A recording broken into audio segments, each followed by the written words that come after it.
নমস্কাৰ বন্ধুসকল, মই এতিয়া বৰঘাটত এখন অসমীয়া বোলছবি সংগ্ৰামৰ ছেটত উপস্থিত আছোঁ। ইয়াত যিসকল পৰিচালক প্ৰযোজক তেখেতসকল আছে তেখেতসকলৰ পৰা জানিব বিচাৰিম এই ছবিখনৰ বিষয়ে। মই আগবাঢ়ি আহিছোঁ। নমস্কাৰ। আপুনি সংগ্ৰাম ছবিখনৰ পৰিচালক? হয়, মই পৰিচালনা কৰিছোঁ সংগ্ৰাম ছবিখন। হয়, আপোনাৰ নামটো জানিব বিচাৰোঁ। মোৰ নামটো ডক্টৰ অসীম ৰঞ্জন ফুকন। হয়, গতিকে এই ছবিখন কেনেদৰে প্ৰস্তুতি কৰিছে এতিয়া আপোনালোকে? ছবিখন বহুত সংঘৰ্ষৰ মাজত আমি কৰিছোঁ দেই, সেইকাৰণে আমি লাষ্টত সংগ্ৰাম দিয়া হৈছে। প্ৰথমতে বেলেগ এটা নাম চিন্তা কৰা হৈছিলে, কিন্তু সংগ্ৰাম বুলি স্থিৰ কৰা হ'ল। হয়, ছবিখন কৰিবলৈ আমি লকডাউন পিছৰ পৰা আৰম্ভ কৰিছোঁ, লকডাউনৰ সময়ছোৱাৰ পৰা। হয়, সেইখিনি সময়ত মানে 2020 চনৰ পিছৰ পৰা। 2020 নহয়, 2020 পাৰ হৈছিলে, 21-22 হয়। তাৰপিছত কি হ'ল, প্ৰথম অৱস্থাত আমি চিন্তা কৰিলোঁ যে এখন শ্বৰ্ট ফিল্ম কৰাব। খগেন কুমাৰ গগৈ এই বৰহাটৰে, তেওঁ প্ৰথম মোক ক'লে যে এখন শ্বৰ্ট ফিল্ম কৰোঁ। তাৰপিছত মই চিন্তা কৰিলোঁ, আহিলোঁ, কথা বতৰা পাতিলোঁ। তেওঁ ক'লে যে, মই ক'লোঁ তেওঁ কৈছে শ্বৰ্ট ফিল্ম কৰাৰ কথা আছিলে। মানুহখিনি যিখিনি গোট খালে দেখিলোঁ যে মানুহখিনি অলপ আগবাঢ়ি মানে আগ্ৰহ নাই, শিল্পী তেওঁলোকক ক'লোঁ, তেওঁলোকক পাতিলোঁ যে আপোনালোকে শ্বৰ্ট ফিল্ম কৰিবনে এখন পূৰ্ণদৈৰ্ঘ্য চিনেমা কৰিব? বৰ বেছি খৰচা নহয়, কাৰণ দীঘলটো সমানে আছিলে, ধৰক 1 ঘণ্টাৰ কৰিম বুলি ক'লে। মানে 1 ঘণ্টাত 2 টকামান বেছিকৈ খৰচ কৰিলে এখন বিগ বেনাৰ হৈ যাব। সেইকাৰণে তেওঁ ক'লে যে বিগ বেনাৰ কৰা ঠিক হয়। তেওঁ তাৰপিছত তেওঁৰ চিত্ৰনাট্য, তেওঁৰ কাহিনী, তেওঁৰ সংলাপ, তেওঁৰ খগেন কুমাৰ গগৈ। তাৰপিছত তেওঁ প্ৰথমতে চিন্তা কৰিলে যে মোকতো অকলে নোৱাৰিম দিয়ক, আৰু কম নাথাকিলে ভাল হ'ব। মই ক'লোঁ যে 2 টকামান বেছিকৈ খৰচ হ'ব। তেতিয়া এখেত অমীয়া গগৈ সোণোৱাল, তেখেতৰ খুৰীয়েক, তাৰ মা বুলিও কয়। তাৰপিছত এওঁৰ লগত কথা পাতিলোঁ, এওঁ ক'লে যে মই সহায় অলপ কৰিম। তাৰপিছত প্ৰথম অৱস্থাত এওঁ সহযোগী পৰিচালক হিচাপে আছিলে, তেওঁ আছিলে প্ৰযোজক। তাৰপিছত কি হৈ গ'ল, আমি কামখিনি কৰি থলোঁ, কামখিনি বহুত খৰচা হৈ যায়। লকডাউনো হৈ গৈছে জাষ্ট মানে কিছুদিনৰ আগতে। সেইকাৰণে চিন্তা কৰিলে খুৰীৰ পৰা অকণমান সহায় লৈছে, আৰু ধৰক 2 এজনী কিবা এটা কৰিছে সহায়, কিন্তু তেওঁলোকক ঘূৰাই দিয়া হ'ল অলৰেডি। এতিয়া 2জনে প্ৰযোজক আছে। এতিয়া খুৰীয়ে ক'লে যে বাকী যেতিয়া পইচা অকণ প্ৰব্লেম হৈছে, ধৰক মানে ৰখি আছিলে কাম, সেইখিনি সময়ত খুৰীয়ে কৈছে যে মই অকণমান সহায় কৰি দিওঁ, এতিয়া যদি তোমালোকে কোৱা প্ৰযোজক মই হ'ব পাৰোঁ। এতিয়া খগেন কুমাৰ গগৈ ক'লে ঠিক আছে খুৰী, আপুনি মোৰ নিজৰে খুৰী, গতিকে আপুনি প্ৰযোজক হৈ যাওক, মই সহযোগী প্ৰযোজক হৈ যাম। বাকী খুৰীয়ে যেতিয়া প্ৰযোজক হ'ল, তেওঁ চিন্তা কৰিলে যে মই আৰু অকণ ভালকৈ দিওঁ চিনেমা। তেওঁ কৰিলে কি, খুৰীয়ে আৰু 3টা গান বনাই দিলে। 3টা গান। আমাৰ প্ৰথমতে অকল এটা টাইটেল চংহে আছিলে। তাৰপিছত খুৰীৰ চেষ্টাত, খুৰীৰ কষ্টত, খুৰীৰ আমাৰ হেৰিয়াত মানে তেওঁ যিখিনি আমাৰ উৎসাহ দিলে, তেওঁ লগে ভাগে যিখিনি কৰিছে খুৰীয়ে, এগৰাকী ৰিটায়াৰ্ড টিচাৰ, এতিয়া তেওঁ যোৱা বছৰ ৰিটায়াৰ্ড হৈছে। সেইখিনি সময়ত তেওঁ স্কুল চলাই আছে, হেড হৈছে স্কুলৰ।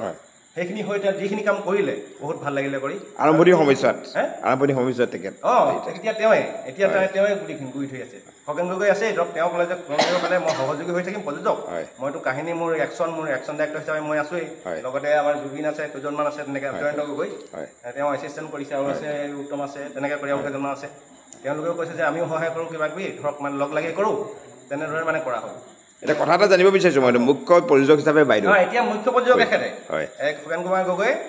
খুৰীয়েক হৈ যেতিয়া খুৰীক দি ক'লে আপুনিয়ে প্ৰযোজক হিচাপে থাকক, প্ৰযোজক হিচাপে কৰি তেওঁ মানে এতিয়া গোটেইখিনি কাম এওঁ কৰি আছে, তেওঁ সহায় কৰি আছে, কিন্তু ফাইনেন্সিয়েলি এওঁ গোটেইখিনি কৰি আছে এতিয়া বৰ্তমান সময়ত। মই জানিব বিচাৰিম এতিয়া আপোনাৰ এতিয়া অমীয়া গগৈ সোণোৱাল, গতিকে আপুনি পৰিচালনা কৰিছে, পৰিচালনা কৰিবলৈ যাওঁতে বহুখিনি কষ্ট হয় সন্ধিয়াৰ, বিশেষকৈ আপোনাৰ চাকৰি কাৰ্যকালতে আপুনি আৰম্ভ কৰিছিল। এখন সংগ্ৰাম, প্ৰকৃত সংগ্ৰাম হৈছিলে, সংগ্ৰামৰ মাজেৰে আৰম্ভ হৈছিলে। গতিকে আপুনি যথেষ্ট সংগ্ৰাম কৰিবলগীয়া হৈছে। খগেন কুমাৰ গগৈ যথেষ্ট সংগ্ৰাম কৰিছে, আপুনি এখন সহযোগ কৰিছে, গতিকে তেখেত আপোনাৰ সহযোগী প্ৰযোজক হিচাপে আছে, গতিকে আপুনি মুখ্য প্ৰযোজিকা দিয়ে। গতিকে আপোনাৰ অভিজ্ঞতা এতিয়া ব্যক্ত কৰক, জানিব বিচাৰিছোঁ দুআষাৰ। নমস্কাৰ। প্ৰথমতে মই ছ'চিয়েল মিডিয়াৰ সকলোকে ধন্যবাদ জনাইছোঁ, আৰু আমাক যে আপুনি সাক্ষাৎ ল'ব আহিছে। আমি কেনেদৰে আমাৰ চিনেমাখন ইতিমধ্যে কৈ গ'ল আমাৰ পৰিচালক তেখেতে প্ৰায়খিনি কথা কৈ গ'ল। আচলতে প্ৰথমৰ পৰাই মই লাগি আছিলোঁ, তেখেতসকলে কৰি আছিলোঁ, অৰ্থনৈতিকভাৱে সবল নহয় তেখেতসকল। মই ভাবিলোঁ গাঁৱৰ ওচৰৰ ল'ৰাকেইটাই এইবিলাক কৰি আছে, সদায় চাবলৈ যাওঁ, চাই যাওঁ, বহি থাকোঁ, টকা পইচা নহ'লে মই মোৰ একো নাছিলে, মই নিজে পৰিচালক হ'ব বা প্ৰয়োজনীয় উদ্দেশ্য নাছিল। কিন্তু সৰ্বশেষত দেখিলোঁ বস্তুটো চিনেমাখন আগুৱাই লৈ যোৱাত বাধা আহি গৈছে। এতিয়া তেখেতসকলে মোক ক'লে, আৰু মই এতিয়া যিমান পাৰোঁ আগবঢ়াই লৈ গৈ আছোঁ আৰু বাকী কেনেকুৱা হয় সেইখিনি দৰ্শকসকলে ৰাইজৰ আগত আমি চিনেমাখন পূজাৰ সময়তে দিব পাৰিম বুলি ভাবিছোঁ। আমি আশা কৰিছোঁ পূজাৰ সময়ত ৰাইজে উপভোগ কৰিবলৈ পাব। ৰাইজে এতিয়া কেনেদৰে মুকলিলাভ কৰিব ভালদৰে কৰিলে ভাল পাওঁ আৰু আমি উৎসাহ পাম আৰু আমাৰ যিসকল ল'ৰা ছোৱালী উঠি অহা প্ৰজন্ম ইয়াত কোনো আমি আমাৰ গাঁৱৰ ল'ৰা ছোৱালীবিলাকে বেছিকৈ অগ্ৰাধিকাৰ দিয়া হৈছে। গানৰ ক্ষেত্ৰতো আমাৰ গাঁৱৰ পিছ পৰি থকা খুব তেওঁলোক যে মানে ক'ব বিচাৰিছে যিখিনি মানুহ এতিয়া কষ্ট কৰি আছে গাঁও অঞ্চলত সংগীতৰ ক্ষেত্ৰত কণ্ঠ দিছে কিবা কিবি, কিন্তু তেওঁলোক আগবাঢ়ি যাব পৰা নাই, যে মানে গ্লেমাৰ আৰ্টিষ্ট হ'ব পৰা নাই, তেওঁলোকক খুৰীয়ে আগুৱাই আনিছে, চিনাকি কৰাই দিছে। ভাল কথা। এই সমাজত চিনাকি কৰিবৰ কাৰণে মই তেখেতক অগ্ৰাধিকাৰ দিছোঁ আৰু গানকেইটা তেখেতসকলৰ নেতৃত্বতে মই বনোৱা হৈছে আৰু এটা গানৰ আমাৰ তৰুণ গগৈ লাকিলি আৰু বনশ্ৰী চাউৰক নেকি চাউৰক হয়, আমাৰ বৰহাটৰে ছোৱালী হয়, তেখেতসকলে গাইছে আৰু এটা গান সনাতন গগৈ, তেখেত হৈছে এটা অন্ধ ল'ৰা।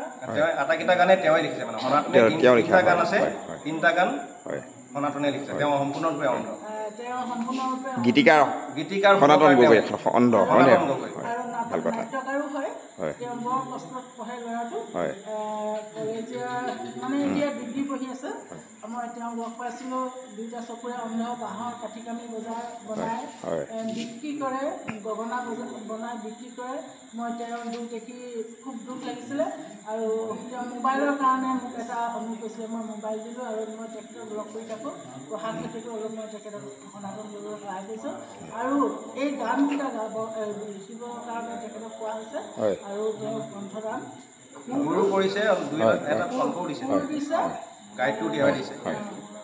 মুঠতে আপোনালোকৰ যিখন এতিয়া ছবি সংগ্ৰাম প্ৰায় শেষ হোৱাৰ পথত হয়নে বাৰু? শ্বুটিং প্ৰায় শেষ হোৱাৰ পথত, অন্তিম পৰ্যায়ত।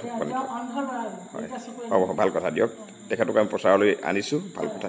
এতিয়া আপোনাৰ যিকেইজন সহযোগী প্ৰত্যেককে চিনাকি হ'ব বিচাৰিছোঁ, আপুনি চিনাকি কৰি দিয়ক এজন এজনকৈ এইফালৰ পৰা, ভাল লাগিব। তেখেতসকল ওচৰৰে হয়, বাইদেউ হয়, হয়, তাৰপিছত মানে কি এখেত হৈছে তিনিচুকীয়াৰ পৰা, মাকুমৰ পৰা জয়ন্ত গগৈ হয় নাই, পৰিচালক হিচাপে আছে চিনেমাখন, সহকাৰী পৰিচালক হয়, ছেকেণ্ড হিৰো। সকলোৱে নমস্কাৰ জনাইছোঁ। এইফালে আমাৰ হেৰি হৈছে শিখা মানে, ধন্যবাদ। এইফালে নক্তে বাইদেউ, আপুনি যথেষ্ট উৎসাহী, আপোনাৰ উৎসাহ দেখি আমি অতি উৎসাহী হৈ পৰিছোঁ, ভাল লাগিছে, হয়, ভাল লাগিছে, ভাল লাগিছে। গতিকে আপুনি এগৰাকী সাংস্কৃতিক কৰ্মী, ভাল কথা, ধন্যবাদ ধন্যবাদ ধন্যবাদ।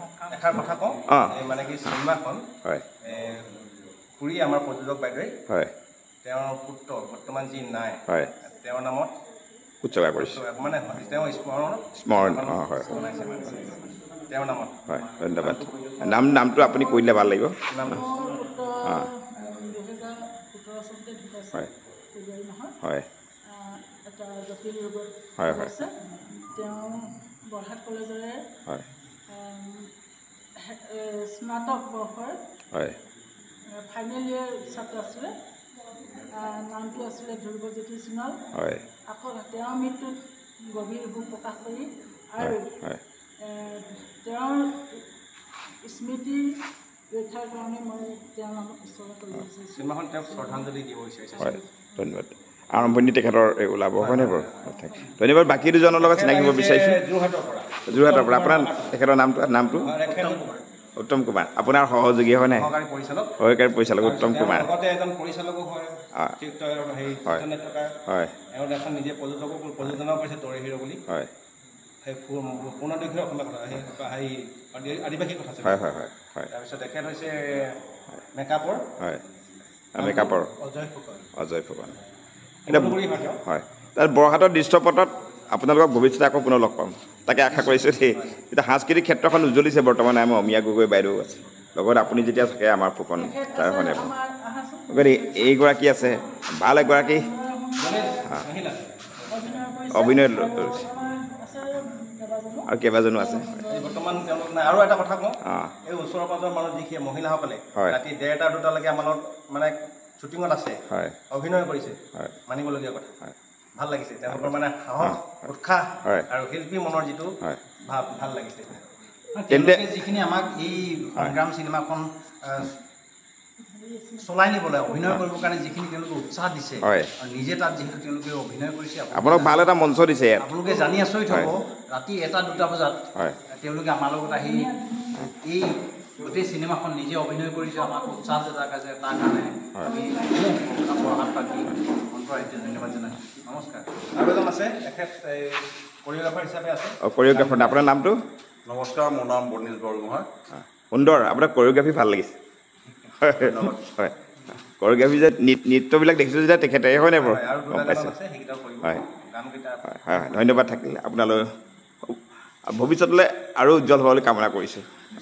আমাৰ বৰহাটত দৃশ্যপটত আপুনি আহি পুনৰ কোৰিঅ'গ্ৰাফী কৰিব, তাকে কামনা কৰিছোঁ। তেন্তে আমি এই শেষলৈ যাওঁ। এতিয়া বিশেষকৈ যিখন আপোনালোকৰ সংগ্ৰাম ছবিখন মুক্তি পোৱাৰ লগে লগে মই দৰ্শক বৰহতীয়া ৰাইজৰ পৰা সমগ্ৰ অসমবাসীৰ পৰা ভাল সঁহাৰি বিচাৰিছোঁ। গতিকে ভাবিছোঁ, আশা কৰিছোঁ ৰাইজে দৰ্শকে আঁকোৱালি ল'ব। সেইটোৱে বিচাৰিছোঁ, ৰাইজে যাতে আমাৰ চলচ্চিত্ৰখন সংগ্ৰামখন আঁকোৱালি লয়, অসমৰ ৰাইজে। লগতে সৰ্বভাৰতীয় পৰ্যায়ত যদি যাব আজিকালি যায় আঁকোৱালি ল'ব জানো। সকলোকে আমাৰ বিনম্ৰ অনুৰোধ যাতে আমাৰ চিনেমাখন অলপ আঁকোৱালি ল'ব। জয় সংগ্ৰাম, জয় সংগ্ৰাম, সকলোকে জয় সংগ্ৰাম। আমি কৈছোঁ গোটেইকেইজনকে শেষত চাব বিচাৰিছোঁ জয় সংগ্ৰাম। এয়া সংগ্ৰামৰ ছেট। Thank U. আপোনালোকক কিন্তু পাকঘৰটো চম্ভালো নাই, আপোনালোকে যি কৰে কৰিব। কিন্তু এই আপুনি একেবাৰে নিশ্চিন্ত থাকক, আমি পাকঘৰ ল'লোঁ যেতিয়া আপুনি একদম বিনা দ্বিধাই কিন্তু কৰে। আমি এতিয়া চাউলত পানীহে দিব লাগে নে কি কয়?